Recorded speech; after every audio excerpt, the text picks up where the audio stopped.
겟세마네 동산의 기도에 대해서 우리 기독교인들 치고 못 들어보신 분들은 없을 거라고 생각합니다. 저도 주일학교 어린 시절부터 주님의 그 기도할 때 열심히 기도하시는 것이 마치 머리에서 상처가 나서 피가 뚝뚝뚝 떨어지는 것처럼 그렇게 땀을 흘려가면서 내 뜻대로 하지 마옵시고 아버지 뜻이 이루어지기를 원한다고 주님께서 생명 걸고 기도하신 그 겟세마네 동산의 기도를 생각합니다. 제가 그 본문을 읽을 때마다 이 슬픔으로 잠들어 있는 제자들, 특별히 이 마가복음은 제자들에 대한 깊은 그 애정과 또 안타까운 마음을 담고 있는데요. 이 마가라는 저자가요. 제가 이 본문을 읽을 때마다 참 요 사건 바로 뒤에 주님께서 그냥 잡혀가셨어요. 해프닝이 하나 있었죠. 막 칼을 휘두르면서 잡으러 온 사람의 종의 귀를 잘라버렸던 베드로의 해프닝이 있었지만 주님께서 오히려 베드로를 잠잠하게 시키고 그만하라고 얘기하고 조용히 잡혀가시면서 오늘 금요일입니다. 이 저녁에 엄청난 고난을 당하세요. 고난을 당하시고 아픔을 겪으시고 채찍질을 당하시고 이리저리 옮겨 다니면서 모욕을 당하십니다. 물론 침뱉음뿐만 아니라 갈대 같은 걸 가지고 툭툭 치면서 네가 왕이냐? 왕이냐? 이렇게. 사실은 십자가에 달릴 때 그렇게 했던 이유가 있습니다. 물론 군병들과 그 대제사장들의 종들이 악해서이기도 한데 보통 제정신을 가지고 십자가에 달릴 수가 없어요. 왜냐하면 예전에 그 역적들을 처형할 때 이제 뭐 이렇게 정신없이 춤추다가 칼 들고 푹뭐 칼을 막 물 갖고 막 푹 품기도 하고 그러서 정신을 잃게 만든 다음에 싹둑 목을 자르잖아요. 그렇게 죽는 간단한 죽임이면 참 좋겠는데 십자가는 어떤 죽음이냐면 평균적으로 이틀 이상 사람이 달려서 죽는데 이 사람이 고통을 느낄 수 있는 최대치, 그러니까 체중으로 인해서 살이 찢어지면서 과다출혈을 주는데 죽을 때 나중에는 이제 이 통증을 떠나서 가장 큰 그 아픔이 목마름의 아픔이에요.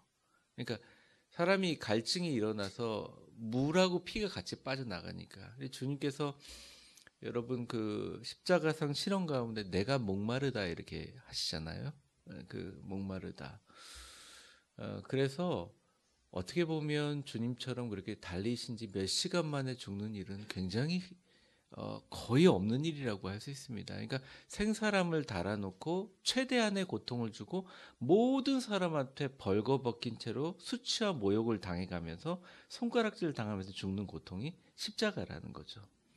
근데 이 십자가의 고통을 감당하기 위해서 주님께서 이제 기도하시는 내용이라고 할 수 있습니다. 오늘 이 내용을 통해서 우리가 예수님의 관점으로도 한번 보고 또 그 예수님의 생명건 기도를 보는 제자들의 관점으로 보면서 우리가 앞으로 신앙생활하면서 주님 섬기면서 어떤 마음을 가지고 섬겨야 되는 것인가. 그리고 또 우리 예수 그리스도 십자가를 다시 한번 살펴보는 시간을 갖도록 하겠습니다. 먼저 오늘 본문의 말씀 39절을 한번 보도록 하겠습니다. 39절. 예수께서 나가사 습관을 따라 감람산에 가심에 제자들도 따라갔더니 이렇게 나와 있습니다. 제자들도 다 알고 있었어요. 여러분 첫째 날 제가 설교할 때 이 감람산이라는 위치에 대해서 말씀드렸지 않습니까? 굉장히 고지되고, 근데 특별히 제자들이 예수님의 그 마지막 겟세마네 동산에서 기도를 기억하고 싶었던 모양입니다. 감람산은 여러분 높기도 하지만 그 안에 많은 이제 공간들이 있는데 특별히 이제 겟세마네 동산이란 특별한 감람산 안에 있는 지정된 공간을 얘기하셨습니다. 습관을 따라 갔다고 하고 제자들도 따라갔다고 하니까 늘 거기 가서 기도를 많이 하셨던 모양이에요. 우리 40절 읽어보겠습니다. 시작. 그곳에 이르러 그들에게 이르시되 유혹에 빠지지 않게 기도하라 하시고.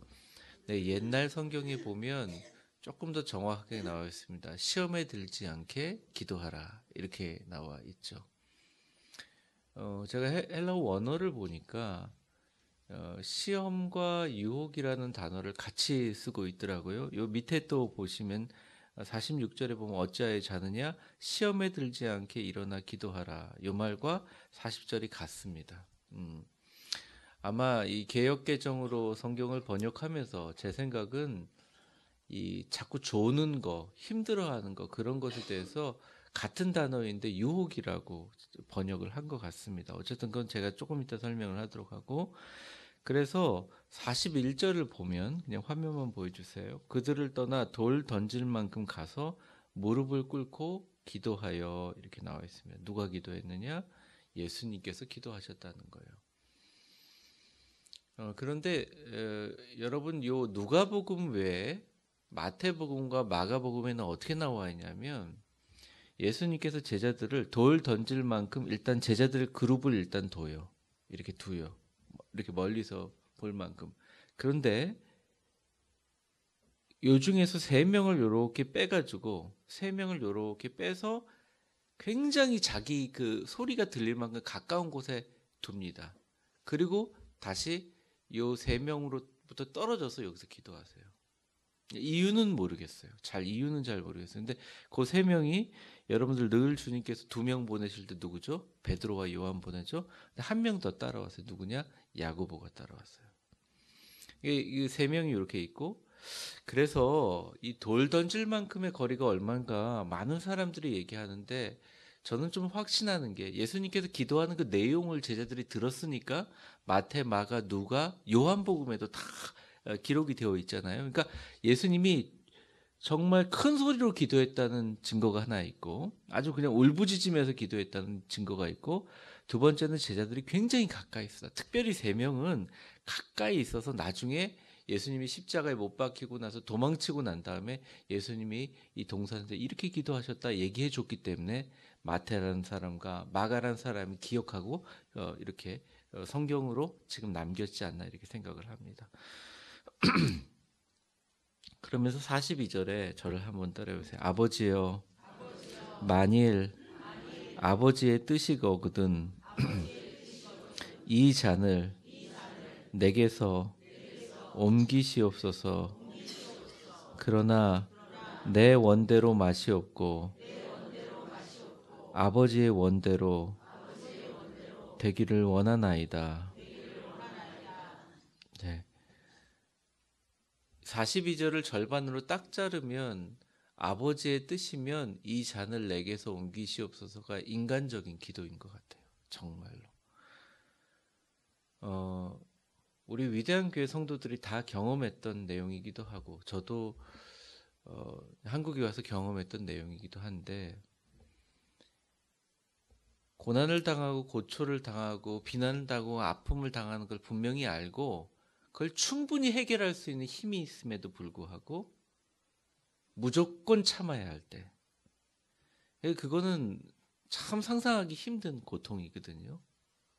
그러니까 이걸 충분히 해결할 수 있고 증명할 수 있지만 그냥 참아야 되는 거예요. 예수님 같은 경우는 하나님의 아들이십니다. 그리고 신성하신 하나님이세요. 얼마든지 이단들이 주장하는 것처럼 홀로그램 만들어서 십자가에 달린 척하고 피 흘린 척하고 만들 수 있었어요. 근데 우리 하나님께서 원하시는 것은 예수님이 얼마나 아팠으면 하나님 어떻게 나를 이렇게 내 영혼을 버리십니까? 엘리 엘리 라바 사박다니 어찌하여 나를 버리십니까? 이렇게 진짜 원망조거든요. 이 좋은 말이 아니에요. 그게 아람어인데 원문으로 보면 정말 어떻게 날 이렇게 할 수가 있습니까? 이렇게 할 정도로 그 엄청난 고통을 그대로 다 당하시는, 그거를 지금 잡혀가면 바로 이게 진행되는데 하나님 앞에 한 번 좀 얘기하고 싶은 거예요. 이게 정말 주님의 뜻이냐? 그러면 한번 요거를 나에게 주는 이 잔을 돌리시면 안 되겠느냐? 주님이 이 겟세마네 동산의 싸움에서 기도의 싸움에서 이겼기 때문에 십자가에 달리실 때 사람들이 그 고통을 좀 먹게 해주기 위해서 해융에 머문 그러니까 이렇게 솜에다가 뭉쳐가지고 진통제인 신포도주를 올려주는데 먹지 않습니다. 왜냐하면 그래서 어떻게 보면 이 죄수들을요 원래 이렇게 십자가에 달린 로마의 그 본보기로 달리는 죄수들을 자꾸 진통제 같은 걸 먹여가지고 살려가면서 3일 동안 그 수치를 당하고 온몸이 벌거벗기고 살이 찢어져 가면서 그 제가 기록에 보니까 로마에서 이 십자가가 얼마나 악명이 높았냐면 로마는 굉장히 민주적인 그런 어떻게 보면 체제를 가지고 있었어요. 정복한 국가에게 자기 체제를 전파하기도 하지만 지금처럼 뭐 대제사장들이나 그 당시 있는 장로들이나 또 서기관들이나 그런 공회들을 다 인정해 줄 만큼 그랬지만 이 십자가형 하나 때문에 공포의 상징이었다는 거예요. 정복한 나라에게 절대 보통 범죄를 이렇게 하지 않아요. 로마를 향해서 로마를 어지럽힌 정치범들에게 얘기하는 것입니다. 오늘 그 모레 그 샌드 아트에 볼 때 처음에 딱 명패를 뭐라고 달았죠? The King of Jews라고 나왔죠. 유태인들의 왕, 정치범들로 죽이는 거죠. 그러니까 너무너무 수치스러운 일이에요, 사실은. 너무너무 수치스러운 일이에요. 모든 사람이 쳐다보는 데서 완전히 벌거벗겨요. 사실은 뭐 이렇게 가리기도 하죠. 우리 십자가 상 보면 가리잖아요. 이렇게 가리잖아요. 완전히 벌거벗기 위해 벌거벗기. 게다가 그 벌거벗겨 놓고 밑에 남겨져 있는 옷이 그 죄수가 피가 떨어지는 곳에 멀리해서 그 당시 옷이 귀하니까 그 옷을 서로 가지려고 밑에서 싸우고 있고 그리고 그 사람들이 정신적인 고통과 정신을 완전 분열시켜야 되기 때문에 빨리 죽는다고 해서 도와준다고 사람들이 욕을 합니다. 밑에서 원래. 그러니까 네가 그러면 막 이렇게 뭐 부모를 욕하기도 하고 자녀를 욕하기도 하고 사람들이 막 욕을 해요. 그리고 많은 분들이 이제 십자가로 달릴 때 예수 그리스도께서 이 걸어가는 길에 막 짐승들처럼 막 때리기도 하고 뭐 네가 예수면 네가 하나님을 구원해 봐라 그러면서 모욕하는 그게 물론 군병들이 나쁜 거기도 하지만 그들은 의도가 있어요. 십자가로 한두 번 죽여본 게 아니거든요. 그러니까 제정신으로 십자가에 달리면 그 고통이 말할 수가 없으니까 완전 정신을 파괴시키는 겁니다. 예수님 그거를 정말 영상을 보듯이 깨끗하게 다 알고 계셨어요. 다 알고 계셨어요. 그러니까 주님께서 얘기하시는 겁니다. 제발 이 잔을 돌려달라고. 근데 뭐라고 하셨어요?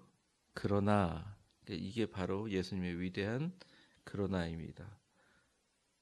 얼마든지 십자가에서 내려올 힘이 있으시지만 내 원대로 마시었고 아버지의 원대로 되시기를 원하나이다. 우리의 모든 죄를 지고 이 부분을 해결하시기를 원했다는 거죠. 그때 43절에 보면 우리 43절 한번 읽어볼까요? 시작. 천사가 네 천사가 하늘로부터 예수께 나와 힘을 더하리라. 누가 봤을까요? 제자들 자고 있었는데 누가 봤으니까 이걸 썼을까요? 제가 볼 때는 예수님 곁에 있던 그 세 명의 제자가 보지 않았을까 생각합니다. 예수님 그 시험 처음에 40일 동안 금식하지 광야에서 시험 당할 때도 천사가 와서 나중에 도운 것처럼 예수께 나와 힘을 더했습니다. 그 천사의 힘을 받아서 44절에 주님께서 기도하시는데 이렇게 기도하십니다. 44절 같이 읽어보겠습니다. 시작. 예수께서 힘쓰고 애써 더욱 간절히 기도하시니 땀이 땅에 떨어지는 핏방울 같이 되더라. 네. 제가 늘 설교할 때다 얘기하지만 그 900m 상공에 아무리 여름이라도 이때는 여름이 아니었어요. 아무리 날씨가 덥더라도 밤중에 900m 상공에 수풀이 있는 곳에서 평지에서 기도하는데 따뜻하겠습니까? 춥겠습니까? 예, 바람이 엄청 불어요. 지금도 그 성지순례 가면 이 감람산 마운트 올리브라고 그러죠. 거기는 바람이 엄청 붑니다. 바람이 부는데 얼마나 여기 표현이요. 제가 이 마가가 쓴 표현이 성경 어디에도 이런 표현이 나오잖아요. 힘쓰고 애써 더욱 간절히 기도하시니. 진짜 생명 걸고 기도하신 거죠. 땀이 땅에 떨어진 핏방울 같이 되느니라. 몸에 있는 진액이 다 나올 만큼 여러분 핏방울이 뚜룩뚜룩 떨어지는 게 아니라 끈적끈적하게 떨어지죠. 그런 것처럼 떨어지면서 기도하셨다는 것입니다. 정말 최선을 다해 오죽 힘들었으면 와서 천사가 도와줄 만큼 기도하셨다는 거예요. 그러고 나서 기도 후에 딱 일어나서 보니까 제자들에게 가서 슬픔으로 잠든 것을 보시니, 이게 제자들이 그냥 잠든 게 아니라 어떻게 잠들었다고요? 슬픔으로 인하여 잠든 것을 보시고 46절 우리 같이 읽어보겠습니다. 시작. 이르시되 어찌하여 자느냐 시험에 들지 않게 일어나 기도하라. 네, 제자들을 깨웁니다. 여러분 제자들을 한 번 깨웠을까요? 몇 번 깨웠을까요? 여러분 성경을 잘 읽으신 분 아시죠? 3번이나 이런 식으로 깨웠어요. 나중에는 주님께서 나중에는 아예 이를 한탄하지. 야, 니네하고 내가 마지막인데 너희들 그냥 한시라도 좀 깨워서 기도할 수 없느냐? 주님께서 마지막은 그렇게 한탄을 하세요. 제자들이 이렇게 힘들고 어려워서 기도에 동참하지 못한 것들을 제가 목회 초기에는 잘 이해를 못했습니다. 제가 목회 초기에는 한 2000년 전까지인 것 같아요. 99년도에 안수받기 전까지는 전도사 때나 그때는 잘 몰랐던 것 같아요. 왜 사람들이 고통을 당하고 어려움 당하는데 기도하러 오지 않지? 왜 사람들이 이렇게 시련이 있고 어려움이 있으면 왜 아픔이 있고 이게 해결돼야 할 문제가 있으면 예배하지 못하지? 그리고 이해를 못했어요, 제가. 그러니까 젊기도 했지만 저는 이 본문의 말씀에 대한 깊은 이해가 없었다는 생각을 해요. 여러분 제가 그 후로 이렇게 목회를 해보면서 제가 느낀 게 중에 안수를 받고 여러 가지를 겪으면서 느낀 게 진짜 그럴 수 있겠구나. 그럴 수 있겠구나. 사람들 보고 왜 기도하러 오지 않습니까? 왜 예배하러 오지 않습니까? 제가 그때 떠오르는 단어가 오죽하면 그랬겠냐. 사람이 절망과 근심과 고통과 슬픔이 너무 차오르면 기도하러 나올 힘이 없는 거예요. 제가 말씀드렸다시피 기도를 할 줄 몰라서 안 하는 게 아니라 기도의 자리까지 나올 에너지가 없는 거예요. 공급이 없는 거예요. 예수님도 오죽하면 첫 마디가 주님 이 잔 돌려주시면 안 됩니까? 그런데 아버지 원대로 하옵소서. 거의 정말 인간적인 마지막 최후의 그 독백을 내딛고 기도할 때 천사가 하늘로 와서 주님 기도를 도와주셨다는 거예요. 제가 위대한 교회 시작하면서 주일날 한 번 설교하고 또 새벽기도 여건이 돼서 나오시는 분들에게 설교하는 것도 되게 중요하지만 성도들이 일상 가운데 하루를 시작할 때 하루 종일 성령님을 부르고 기도하고 주님과 동행하게 사는 그 힘을 좀 줬으면 좋겠다 생각해서 시작한 게 말씀 녹음이거든요. 딱 제가 그 새벽기도 못할 때만 시작을 했는데 요즘엔 그걸 하면서 제가 막 울컥울컥 할 때가 많습니다. 제가 울컥하면 다 지우고 다시 해요, 처음부터. 그럼 그거 녹음하는데 막 1시간 걸리기도 하고 30분 걸리기도 하고. 근데 제가 그 마음이 있어요. 야, 성도들이 기도하기 싫어서 안 한다고 표현하는 거는 웬만하면 하지 말아야겠다. 성도들은 기도하고 싶은데 힘이 없어. 힘이. 한두 번이 아니라 이걸 갖고 장기적으로 기도하는데 염려와 슬픔과 두려움과 절망감과 세상의 근심으로 인하여 기도의 자리로 나가지를 못하는 거예요, 성도들이. 어제도 제가 기도하면서 여러분들이 기도 요청하는 걸 읽으면 마음이 아파요. 마음이 힘들어요. 그런데 제가 그것을 갖고 막 기도하면서 목회자도 이게 천사가 도와야 돼. 성령님이 도와야 된다. 이 기도의 자리로 나가기가 그렇게 힘든 겁니다. 사랑하는 성도 여러분, 이 제자들의 마음을 제가 이해할 때마다 과연 예수님께서 겟세마네 동산에서 기도하는 것을 보고 잠든 제자를 누가 욕할 수 있을까? 왜냐하면 제자들은요 그냥 잠든 게 아니라 슬픔에 잠겨 잠들었다 그러는 거예요. 다 들었을 거 아니에요. 하나님의 아들이신데 죽을 것까지 미리 얘기하시니까 분위기 싸했을 거 아닙니까? 야, 이거 예수님 돌아가시면 우리는 어떻게 되나? 세상적인 염려 있었죠. 게다가 주님께서 이 십자가의 고통을 피할 생각이 아니라 아버지의 원대로 하옵소서라고 그걸 받으시면서 울부짖어 기도하는 예수님의 마지막 인간적인 모습을 볼 때 제자들의 마음은 완전히 와르르 와르르 무너졌을 거예요. 근데 그 슬픔과 절망 가운데 기도하는 끝까지 주님의 세 번째 부르심까지 기도하며 남아있던 제자가 단 한 명도 없었다는 것입니다. 저는 이거 제자들의 어리석음과 기도의 실패라고 보지 않고 이 경험을 하고 나중에 이것을 경험을 재생해서 야, 가까이 있었던 베드로야, 가까이 있었던 요한아, 가까이 있었던 야고보 형님, 예수님 뭐라고 해요? 이거 다시 재생하면서 마태와 마가를 통해서 기록하면서 그들이 그 힘과 기도가 나중에 사도행전에 온 세상을 구원하고 3,000명을 한 번의 설교로 3,000명을 구원하는 위대한 역사를 이루면서 유럽을 정복하고 세계의 복음을 정복한 위대한 힘의 원동력이 여기 슬픔에 잠든 제자들에게 있었다고 생각합니다. 우리도 신앙생활하면서 기도의 자리로 나오기까지 너무나 많은 슬픔에 잠겨 있는 분들이 지금 여기에 있을 수도 있고 그러지 못해서 이 자리에 못 나오신 분들도 있으리라고 생각해요.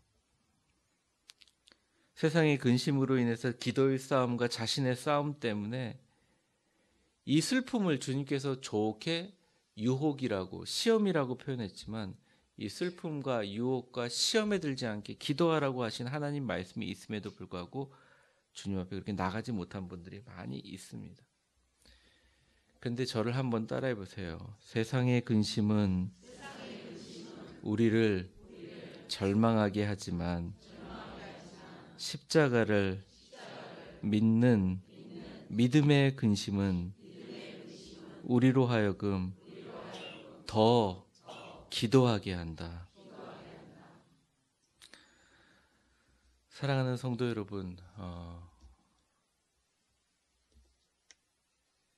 이 땅을 살아가면서 예수님조차도 세상의 근심을 이기기 못해서 생명 걸고 기도했는데 하물며 우리가 어떻게 기도를 안 할 수가 있겠습니까?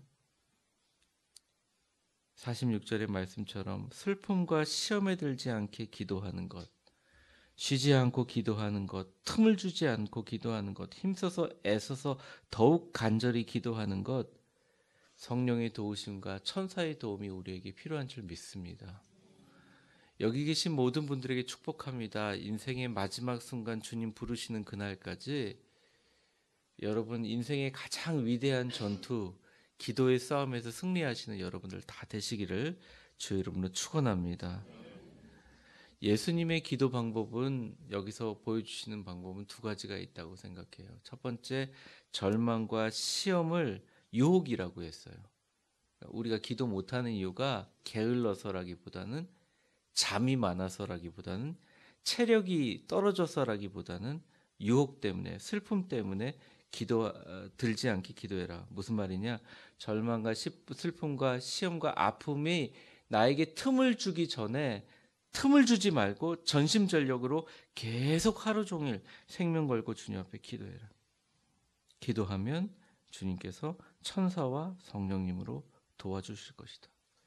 두 번째는 뭐냐? 기도하는 내용이 중요하다. 왜 주님께서 십자가의 싸움보다 더 힘든 싸움이 뭐였냐?